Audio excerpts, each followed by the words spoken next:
और अब खबरों को जानेंगे विस्तार से। देहरादून स्थित सचिवालय में आज सीएम पुष्कर सिंह धामी ने ग्राम्य विकास विभाग की समीक्षा की है। इस दौरान मुख्यमंत्री ने संबंधित विभाग के अधिकारियों को प्रत्येक गांव में सॉलिड वेस्ट मैनेजमेंट यूनिट की स्थापना करने के साथ ही मुख्यमंत्री उद्यमशाला योजना को बढ़ावा देने के निर्देश भी दिए और कहा कि प्रत्येक विकास खंड में कम से कम एक स्मार्ट गांव विकसित किया जाए, जहां सभी परिवार रोजगार से जुड़े हों, साथ ही उनके पास पेयजल बिजली की सुविधा उपलब्ध हो।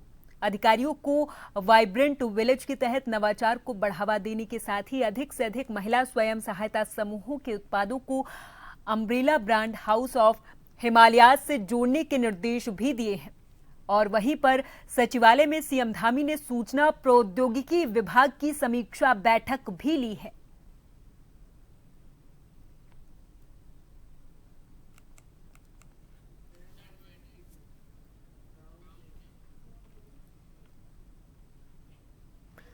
उत्तराखंड में भारी बारिश का दौर लगातार जारी, जिसे देखते हुए सीएम पुष्कर सिंह धामी ने उत्तराखंड आपदा परिचालन केंद्र में अधिकारियों से भारी वर्षा और मौसम की स्थिति की विस्तृत जानकारी ली है। सीएम धामी ने प्रदेश के अलग अलग जिलों में वर्षा जनित आपदा से उत्पन्न परिस्थितियों की समीक्षा की है। आपदा परिचालन केंद्र में संबंधित अधिकारियों के साथ बैठक करके राहत बचाव और सतर्कता उपायों की स्थिति का जायजा भी लिया है। मुख्यमंत्री ने सभी जिलाधिकारियों को अलर्ट मोड पर रहने, संवेदनशील क्षेत्रों में विशेष निगरानी रखने और आवश्यकता के अनुसार तुरंत कार्रवाई सुनिश्चित करने के भी निर्देश दिए हैं।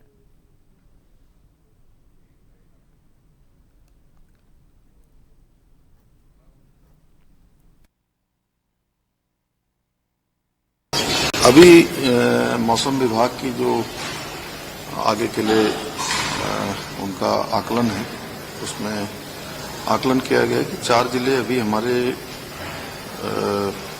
उसमें रेड जोन में हैं और 5 जिले ऑरेंज में हैं और 4 जिले येलो में हैं। तो सभी जिलाधिकारियों से और सभी जो आपदा से संबंधित कामों में अपना योगदान देते हैं, उन सभी से अभी बात की है और एक एक करके सभी जनपदों से बातचीत करने के बाद कि सभी को जो है अलर्ट मोड में रहने के लिए कह दिया है। सभी लोग काम कर रहे हैं, जहां जहां सड़कें बंद हो रही हैं सड़कें खुलवा रहे हैं और जो नदी और नालों के किनारे रहने वाले लोग हैं वहां नदियों का जल स्तर बढ़ता है तो उनको सुरक्षित स्थानों पर पहुंचाया जाए। तत्काल लोगों को जो बचाव और राहत के काम है वो करने के लिए तैयारी की जाए। एनडीआरएफ की टीमों से भी संपर्क करने के लिए कहा है। एसडीआरएफ हमारे अलर्ट मोड में है। इसके अतिरिक्त जितने भी बचाव और राहत के कार्य हैं वो तत्काल किए जाएं। उसके लिए सभी आपदा प्रबंधन विभाग हमारा लगातार मॉनिटर कर रहा है। उत्तराखंड कांग्रेस के संगठन उपाध्यक्ष सूर्यकांत धस्माना ने राज्य सरकार पर तीखा हमला बोला और कहा कि पूरी सरकार आकंठ भ्रष्टाचार में डूबी हुई है। उन्होंने कहा कि सरकार अब लंबी बातें करती है, लेकिन जमीन पर हर विभाग में भ्रष्टाचार फैला हुआ है। उन्होंने आरोप लगाया कि शराब, खनन, आबकारी, राशन कार्ड, मंदिरों की संपत्ति, सरकारी दफ्तर, हर जगह रिश्वतखोरी और गड़बड़ी चरम पर है। उन्होंने कहा कि जनता को शराब, नमक और मैगी देकर बहलाया जा रहा, जबकि पीछे से हर महीने आबकारी में 25 करोड़ रुपए की हेराफेरी हो रही है। सूर्यकांत ने तंज कसा और कहा कि ये सरकार ऐसी है जैसे किसी के पूरे शरीर में दर्द हो और पूछो तो वो बोले कि एक जगह बताओ कहां दर्द है। उनका कहना है कि अब पूरे तंत्र को जनता पहचान चुकी है।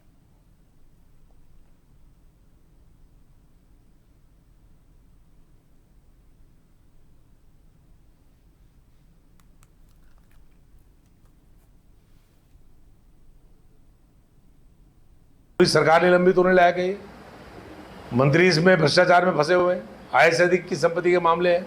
पूरी सरकार ओवर रेटिंग शराब, जनता को शराब महंगी दे रहे हैं, जनता को रेत, बजरी, पत्थर महंगा दे रहे हैं। खनन में भ्रष्टाचार हो रहा है, आबकारी में भ्रष्टाचार हो रहा है, सारे सरकारी दफ्तरों में भ्रष्टाचार हो रहा है। राशन कार्ड बनाओ जाओ तो भ्रष्टाचार, एक गाड़ी का रवाना करता है 100 गाड़ी निकलती है। खनन में भ्रष्टाचार, ओवर रेटिंग, पूरे आबकारी में ओवर रेटिंग है। 25 करोड़ रुपया हर महीने शराब में ओवर रेटिंग में कमाया जा रहा है। तो सारी सरकार आकंठ भ्रष्टाचार में डूबी हुई है और पूरे शरीर में दर्द है। कहाँ बताएं कि कहाँ दर्द हो रहा है। उत्तराखंड में पंचायत चुनाव को लेकर प्रत्याशी प्रचारों में जुट गए हैं। ऐसी कड़ी में मनीषा जंतवाल को जनता का समर्थन मिला है।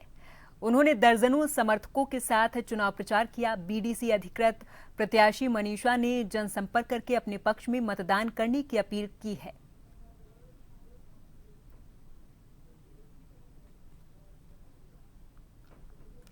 इसी के लिए चुनाव लड़ रही हूँ और मैं मनीषा जंतवाल आप लोगों से वोट मांग के विनती करती हूँ कि मैं क्षेत्र का विकास करूँगी अगर मैं जीत गई तो। और मैं ब्लॉक की प्रमुख दावेदार भी हूँ। सड़कों का निर्माण, ट्यूबवेल की समस्या, लाइट की समस्या तथा शिक्षा का भी और नाला और नाले का महिलाओं के लिए जैसे समूह के द्वारा मैं कुछ ना कुछ काम करूँगी। महिलाओं के लिए समूह में कुछ ना कुछ कार्य करूँगी। मेरी पत्नी इस बार रामपुर विद्रामपुर क्षेत्र पंचायत सीट से चुनाव लड़ रही हैं और अगर जनता का हमें आशीर्वाद रहता है तो आगे ब्लॉक प्रमुख की भी तैयारी है। और जैसा कि आप देख ही रहे हैं पूरी ग्राम सभा में मातृशक्ति का, लोगों का, बुजुर्गों का आशीर्वाद हमें मिल रहा है क्योंकि भारतीय जनता पार्टी का मैं यहाँ से मंडल अध्यक्ष भी हूँ। तो हमारे ग्राम की जो सबसे बड़ी समस्या थी रामपुर में ट्यूबवेल की, वो दूर हो चुकी है। ट्यूबवेल बन गया है, शुरू होने को तैयार है। नाले की समस्या थी जो कि मेरी बीडीसी के बीच में से बहता है, तो हमने डाइवर्जन का काम 20 लाख रुपए से ये नदी के ऊपर करा दिया है। सुरक्षा दीवारें बनाई हैं। नीचे खड़गपुर में एक ट्यूबवेल स्वीकृत हो चुका है और अन्य भी कई समस्याएं हैं क्योंकि यहाँ की जो मातृशक्ति है वो बहुत कर्मठ है, पशुपालक है और खेती आप देख रहे हैं। तो उसके लिए भी प्रयास रहेगा कि कैसे महिलाएं और आगे बढ़ें और आर्थिक स्थिति भी उनकी उन्नति करें।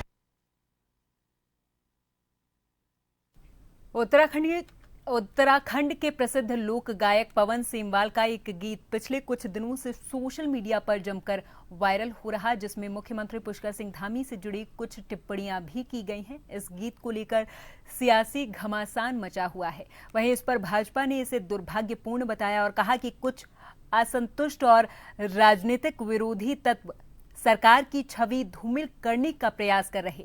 भाजपा प्रदेश मीडिया प्रभारी मनवीर चौहान ने कहा कि पूरे उत्तराखंड में धामी सरकार के विकास कार्यों की गूंज है। ऐसे समय में कुछ लोग सस्ती लोकप्रियता और राजनीतिक एजेंडे के तहत अफवाह फैलाने की कोशिश कर रहे, जो कि सही नहीं है।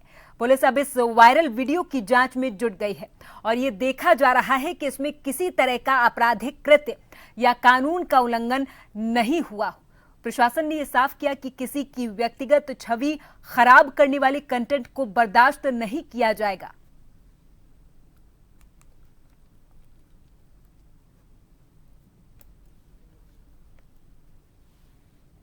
उत्तराखंड के जन जन में धामी सरकार के विकास कार्यों के गीत गूंज रहे हैं, लेकिन कुछ विघ्न संतोषी लोग, कुछ विरोधी लोग सरकार की छवि को धूमिल करने का प्रयास कर रहे हैं।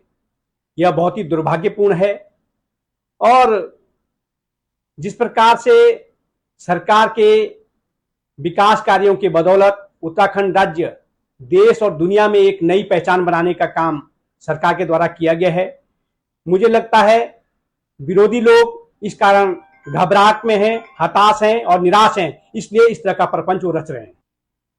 चंपावत के बाराकोट से खबर, जहां भूस्खलन होने से पार्किंग निर्माण स्थल के आसपास के आवासीय भवनों के लिए खतरा पैदा हो गया है, जिसके बाद पार्किंग निर्माण कार्य में लापरवाही और देरी पर स्थानीय लोगों ने नाराजगी जाहिर की और कहा कि बीते 5 महीने से चल रहे निर्माण कार्य को गंभीरता और जिम्मेदारी से किया जाता तो आज ये नौबत न आती। ग्रामीणों ने प्रशासन से जल्द ही सुरक्षा दीवार निर्माण की मांग की है।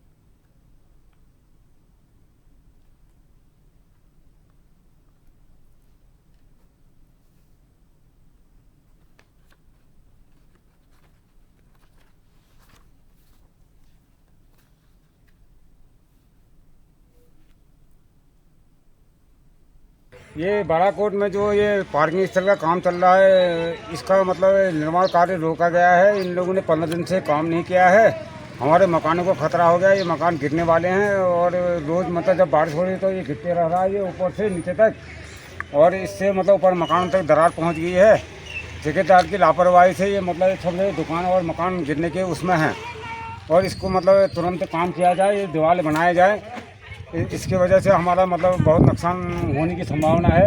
हमारे मकान भी गिर सकते हैं और ये बहुत लापरवाही हो रही है। कांवड़ यात्रा के अंतिम चरण में पहुंचते ही NH 34 पर डाक कांवड़ियों के छोटे बड़े वाहनों से घिर गया। हर तरफ गाड़ियों की गड़गड़ाहट देखने को मिली है, जिसके चलते पुलिस प्रशासन पूरे तरीके से अलर्ट नजर आया। SP देहात शेखर चंद सुयाल अपने अधिकारियों के साथ नगला इमरती चौराहे पर डटे हुए हैं और आने जाने वाले वाहनों को व्यवस्थित कराने में लगे हुए हैं। बता दें कि डाक कावड़ के दौरान हरियाणा, राजस्थान, दिल्ली सहित कई राज्यों के लोग हरिद्वार से गंगा जल लेकर अपने अपने गंतव्य तक जाते हैं। देखिए, आप भीड़ देख रहे होंगे।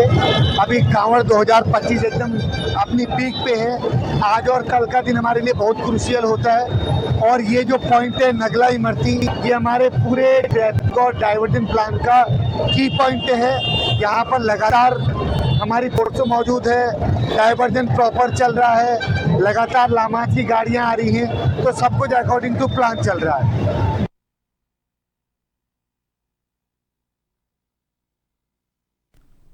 रामनगर शहर में लंबे समय से आवारा पशुओं के आतंक से लोग काफी परेशान हैं, जिसको लेकर सोमवार को करणी सेना युवा शक्ति के कार्यकर्ताओं ने नगर पालिका के खिलाफ प्रदर्शन किया है। इस दौरान प्रदेश अध्यक्ष सूरज चौधरी ने कहा कि नगर पालिका में जिम्मेदार अधिकारी केवल एसी रूम में बैठकर अपने दायित्व से मुंह मोड़ रहे। उन्होंने कहा कि यदि 3 दिन के भीतर शहर की आवारा गायों को नगर पालिका प्रशासन के द्वारा गौशाला नहीं पहुंचाया गया तो उग्र आंदोलन किया जाएगा।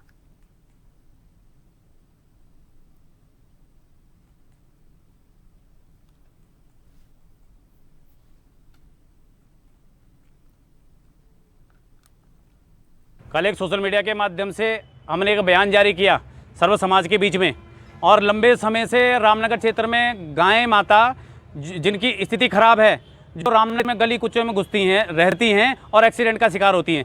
ऐसी स्थिति में जो रामनगर नगर पालिका में जो ईओ साहब हैं, वो केवल रामनगर क्षेत्र में ईओ साहब केवल एसी की हवा खा रहे हैं, लेकिन जो उनकी जिम्मेदारी है गायों के प्रति, वो जिम्मेदारियों का निर्वहन ठीक से नहीं कर रहे हैं। आज करणी सेना द्वारा एक गाय नगर पालिका के अंदर हमने भेजी है और 3 दिन का अल्टीमेट दिया। यदि 3 दिन के भीतर रामनगर नगर पालिका गायों को उठा करके गौशाला नहीं छोड़ती है तो हम 3 दिन के भीतर रामनगर क्षेत्र की हजारों की तादाद में जितनी गायें, सारी गायों को रामनगर की नगर पालिका में लाने का काम करणी सेना करेगी। नगर पालिका द्वारा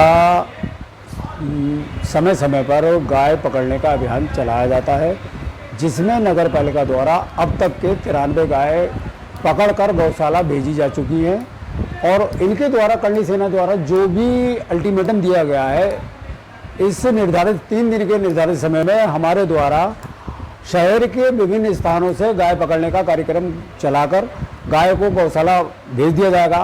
और नगर पालिका द्वारा खुद की एक गौशाला बनाई जा रही है, जो कि लगभग 1 या 2 महीने में तैयार हो जाएगी। उसके बाद गाय जो आवारा पशु हैं, निराश्रित पशु हैं, इनकी बहुत ही अच्छे ढंग से व्यवस्था कर दी जाएगी। कांवड़ मेला 2025 इस वक्त अपने चरम पर है। हरिद्वार में कांवड़ यात्रियों की बढ़ती भीड़ के दबाव को देखते हुए थाना जीआरपी पुलिस और आरपीएफ के द्वारा संयुक्त रूप से सुरक्षा व्यवस्था को लेकर सघन चेकिंग अभियान चलाकर सुरक्षा व्यवस्थाओं को पुख्ता किया जा रहा। वहीं एसपी जीआरपी तृप्ति भट्ट ने जानकारी दी और बताया कि कांवड़ मेले में आने वाले कांवड़ यात्रियों की संख्या दिन ब दिन बढ़ती जा रही, जिसको देखते हुए मेला क्षेत्र से जुड़े तमाम रेलवे स्टेशनों पर सुरक्षा व्यवस्था भी बढ़ा दी गई है।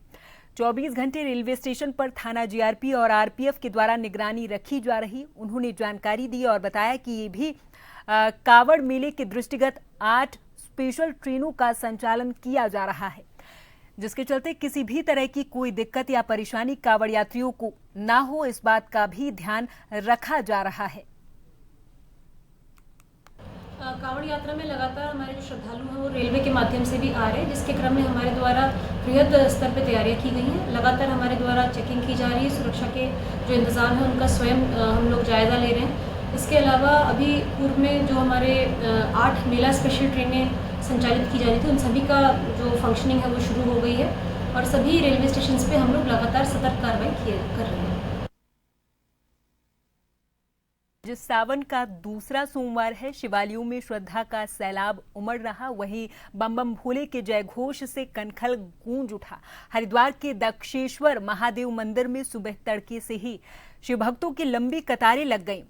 आस्था में डूबे भक्तों ने भगवान शिव का जलाभिषेक किया है। श्रद्धालु गंगा स्नान के बाद कांवड़ लेकर भगवान शिव के ससुराल कनखल पहुंचे। मान्यता है कि सावन में भगवान शिव अपनी ससुराल कनखल में निवास करते हैं। यहीं से सृष्टि का संचालन और कल्याण भोलेनाथ करते हैं। हर हर महादेव और ओम नमः शिवाय के मंत्रोच्चार के साथ श्रद्धालु पूजा अर्चना करते हुए नजर आए। मंदिर परिसर में सुबह से जनसैलाब उमड़ा रहा। शिवालयों में भक्तों की भारी भीड़ देखने को मिली है। पुलिस और प्रशासन तैनात रहा है।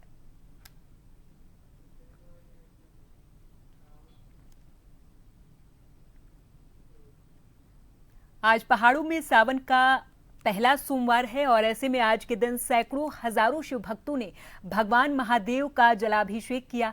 बता दें कि आज सुबह 4 बजे से सारे शिवालयों में भक्तों की काफी भीड़भाड़ देखने को मिली। वहीं बात करें जोशीमठ ज्योतिर्मठ के भगवान ज्योतिश्वर महादेव की, तो यहाँ भी हजारों श्रद्धालुओं ने भगवान महादेव को जलाभिषेक किया है। वहीं ग्राम सभा बड़गांव में स्थित भगवान भद्रेश्वर महादेव मंदिर में शिव भक्तों ने भगवान महादेव जी को प्रसन्न किया है, जलाभिषेक किया है। हालांकि पहाड़ों में देर रात से ही लगातार जोरदार बारिश हो रही, लेकिन शिव भक्त मौसम की परवाह न करते हुए भारी संख्या में शिवालयों में पहुंच रहे हैं। सावन का पहला सोमवार और ऐसे में आज सुबह 4 बजे से ही सारे शिवालयों में हजारों की तादाद में शिव भक्त पहुंचे और महादेव जी के लिंग को जलाभिषेक किया। आपको बता दें कि समय हम ग्राउंड जीरो पर मौजूद हैं और मेरे पीछे आप देख सकते हैं भगवान भद्रेश्वर महादेव जी का ये प्राचीन रहस्यमयी मंदिर को आप देख सकते हैं। और आपको बताते चले कि आज सावन का पहला सोमवार है और ऐसे में भद्रेश्वर महादेव की अगर हम बात करना चाहें तो भद्रेश्वर महादेव के मंदिर में यहाँ सैकड़ों की तादाद में लोग पहुंचे हुए हैं। भगवान महादेव जी के लिंग को यहाँ पर जलाभिषेक करते हुए देखे जा रहे हैं। कई भक्त ऐसे हैं जो भगवान महादेव को यहाँ पर बेलपत्री और तमाम प्रकार के प्रसाद फूल प्रसाद यहाँ पर चढ़ाते हुए भी देखे जा रहे हैं। ये देख सकते हैं सर्वप्रथम की तस्वीरें यहाँ आप देख सकते हैं। छोटे बच्चे से लेकर के महिलाएं अंदर मौजूद है भगवान महादेव के लिंग को यहाँ पर जलाभिषेक करने की वहां पर आशीर्वाद दे रहे हैं। और आपको मैं जरा कैमरामैन साथी से जरा गुजारिश करूंगा कि जरा अंदर की तस्वीरें भी हमारे दर्शकों को दिखाएं ताकि हमारे दर्शक भी देख पाएं भगवान भद्रेश्वर महादेव की ये तस्वीर को। ये देख सकते हैं अंदर किस तरह की तस्वीरें देखने को साफ साफ मिल रही है। भीड़ देख सकते हैं आप किस तरह की यहाँ पर बनी हुई है। भगवान भद्रेश्वर महादेव को यहाँ पर प्रसन्न किया जा रहा है क्योंकि आज सावन का पहला सोमवार है और ऐसे में अगर बात करें तो देख सकते हैं किस तरीके से लोग भगवान महादेव को जलाभिषेक कर रहे हैं, बेलपत्री चढ़ा रहे हैं। देख सकते हैं भगवान महादेव को आज के दिन किस तरीके से यहाँ पर प्रसन्न किया जा रहा है, जो कि आप तस्वीरों में देख रहे होंगे साफ साफ। अगर बाहर की अगर तस्वीरें दिखाना चाहे तो आज पहाड़ों में बारिश का दौर जरूर देखने को मिल रहा है, लेकिन कहीं ना कहीं अगर बात की जाए बारिश को लेकर के तो पहाड़ों में जिस तरीके से लगातार देर रात से बारिश हो रही है, ऐसे में भक्तों की आस्था इस समय काफी भारी दिखाई दे रही है। कैमरामैन साथी रोहित रावत के साथ नवीन सिंह, जोशीमठ। प्रदेश में बारिश का दौर लगातार जारी। पिछले 24 घंटों की बात करें तो अच्छी बारिश देखने को मिली है, जबकि कहीं कहीं भारी बारिश हुई है। मौसम विभाग के अनुसार आज दिन भर इसी तरीके से बारिश का दौर जारी रहेगा। आज गढ़वाल मंडल के अधिकांश हिस्सों में बारिश और कहीं कहीं भारी बारिश की संभावना भी बनी हुई है। मौसम विभाग के निदेशक विक्रम सिंह ने बताया कि गढ़वाल मंडल में ज्यादातर जगहों पर भारी बारिश की संभावना है, जबकि कुमाऊं में, नैनीताल और बागेश्वर जिलों के कुछ हिस्सों में भारी बारिश हो सकती है। आने वाले 4 से 5 दिनों तक इसी तरीके का मौसम उत्तराखंड में बना रहेगा। मौसम विभाग ने बारिश का पूर्वानुमान जारी किया और लोगों से भी विशेष सतर्कता बरतने की अपील की है।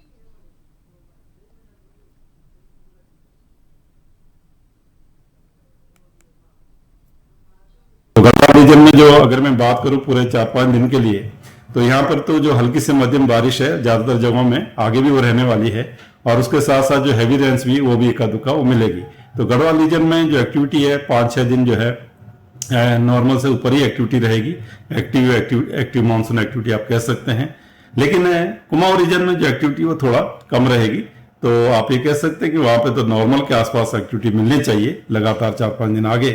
तो इसकी वजह से आप देखेंगे कि कहीं ना कहीं जो रास्ते हैं उनमें लैंडस्लाइड ये चीजें धीरे धीरे बढ़ती जाएंगी। इस तरह की चीजें खासकर गढ़वाल रीजन जैसे मैं बोल रहा हूँ। और इसके साथ साथ गाढ़ गदरों में भी जो जल स्तर है वो बढ़ेगा। तो 4-5 दिन बारिश की एक्टिविटी जो है, इस समय जो मानसून सिस्टम है वो एकदम फुटील पे आ गया है, जो भी मानसून ट्रफ वगैरह है, और फ्लो भी अच्छा मिल रहा है, जिसकी वजह से मॉइस्चर भी खूब यहाँ मिलेगी। तो उसकी वजह से जो अच्छी रेनफॉल एक्टिविटी है गढ़वाल रीजन में खासकर वो 4 से 5 दिन ठीक ठाक रहने वाली है, और कुमाऊं रीजन में नॉर्मल के आसपास वो रहेगी। तो इस तरह की स्थिति है। तो इसमें लोगों को चाहिए कि अननेसेसरी जो आवागमन है ना करें, जहां जरूरी है तो उसमें भी काफी सतर्क होकर आवागमन करें, और रास्ते बंद है या इस तरह की चीजें हैं तो इसके लिए भी जानकारी लें जो है प्रशासन से। और इसी के साथ इस बुलेटिन में फिलहाल के लिए मेरे साथ बस इतना ही। आप देखते रहें जन टीवी। नमस्कार।